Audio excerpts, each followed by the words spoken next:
While bike touring, there is nothing worse than having your bicycle stolen.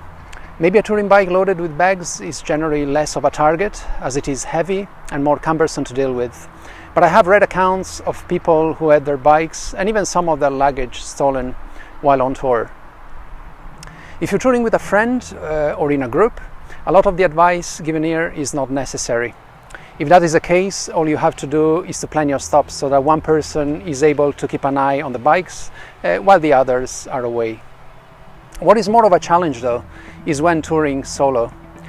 There are times when it is inevitable to have to leave the bike unattended, whether it is for some grocery shopping, if you're doing some sightseeing, or indeed at night. While it is impossible to reduce the risk completely, I will share some tips that I use while touring and show you what I do to keep my bike as safe as possible when I have to leave it unattended. I tour on a Brompton folding bike, and a good thing about Brompton is that they give you the opportunity to fold them and take them along with you, rather than having to lock them outside. While touring though, this is not always practical, as you're carrying also some luggage, camping equipment and other gears and gadgets that are attached to the bike. So what can be done in this situation to limit the chances of bike theft? I find a good strategy is to follow three main points. Number one and more obvious is of course to lock it. Number two is to limit the times the bike is left unattended. And the third and final one is to be aware of your surroundings. As to the first point, there are more or less secure locks on the market that vary greatly in price and also in weight. While a more expensive lock will usually give you more peace of mind, remember that any lock can be removed by a professional thief determined to steal your bicycle. For sure, the more secure locks are usually very heavy and are not very compact to carry while touring. So you'll have to make a choice as to what is the best compromise that will keep your bike safe while traveling. Talking about locks, as the saying goes, it is better to feel safe than sorry. Make it a habit to lock your bike, even at times when you're not planning to leave the bike too long and you might be tempted not to bother. So let's see some practical things you can do to limit the times your bike is left unattended.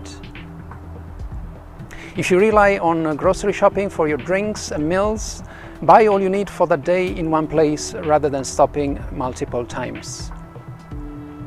When I'm staying in hotels or if I have booked a room for the night, I always fold the bike and take it inside with me. If you're on a touring bike, when you make your reservation, ask if you can take the bike inside with you. And if it isn't possible, make sure they have a secure place where you could store it. If they don't have, by all means, consider staying somewhere else. When I'm camping again, I can store my folded Brompton inside my tent, which is great. If you have a touring bike, lock it safely on some structure, and at night it can also help to tie one of the 10 guidelines around the frame. As doing so, you will get at least a warning if someone tries to remove the bike during the night. One of the pleasures of touring a place is of course to spend time sightseeing, and a bike makes it really easy to move around a town or a city. But the fact that you're not able to carry it inside buildings most of the time or museums can sometimes become an hindrance. Now there are ways you can deal with this. If a place has a lot to offer as far as sightseeing, plan to be there on a rest day. Book a room rather than staying at a campsite, as you will be able to store your stuff and bike inside and enjoy your sightseeing without having to worry.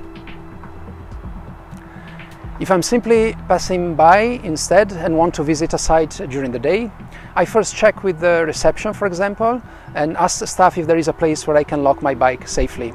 If they're not being helpful or I'm not satisfied, what I do is find a cafe or a restaurant that can offer a secure place to lock the bike.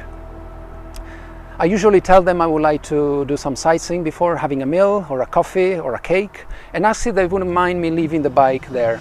Usually it is possible to find a good place with staff that will be helpful, as they will know after all that you will be their customer later. Whenever you need to enter a building, ask if by chance it would be okay to park the bike somewhere inside it. It might not always be possible, but asking the question is the only way to find out. If possible, stop in places where you can park your bike in such a way that it is visible from the inside. For example, a store with large windows will allow you every now and then to keep an eye on the bike, even when you're inside. Now let's look at things to be aware of regarding your surroundings. Remember to not rush before you decide to lock your bike. Take some time to scan your surroundings and of course have a look at the people around you. After you lock it, have a walk and keep an eye on the bike from a distance to see if it is drawing unwanted attention. Usually a few minutes are all that is needed to give you a good clue on how safe it is and to know if you'll be fine to leave it for longer. If you have a choice, plan your stops at small villages rather than in large towns and cities. When you're in an urban area, avoid locking your bike in a place that is either too quiet or very crowded. Do not lock the bike in a dark and secluded area, out of sight from yourself and from any passers-by that might be around. Following some of these tips will help to ensure your bike is safer. Now let me show you what I do when I have to leave my Brompton unattended for any length of time while I'm touring.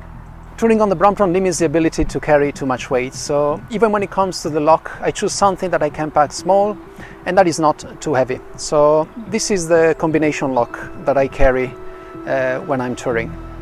Of course, this type of lock is more of a general deterrent as it can be easily cut by someone carrying the right tools. In order to make things a little bit safer, I like to add the security of a bike alarm system. You don't need anything expensive. In fact, this is the one I carry, and it costs less than 15 euros or dollars. You will find the link in my recommended products, which I have listed in the information box below. What is also perfect about this is that it's very light, very small, and comes with a remote control, and is powered by standard batteries. Whatever you decide to put it on the bike, the idea is to try and hide it, because once it has been found, it could be silenced by removing the batteries that are inside it. I normally put it in one of the hidden pockets of my backpack that is tied to the rear rack and stays on the bike even when I lock it. Each time I have to leave the bike unattended, I lock it and switch on the alarm via the remote control. And when this is done, any slight movement on the bike triggers a very loud siren that can be heard from pretty far.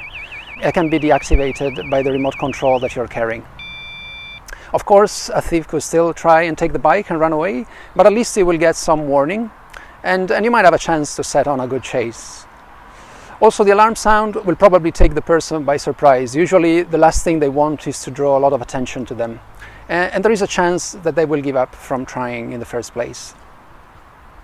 I hope you found some of the tips here useful, and I would love to hear, of course, your ideas and find out what you do to keep your bike safe while traveling. Thank you for watching, and bye for now.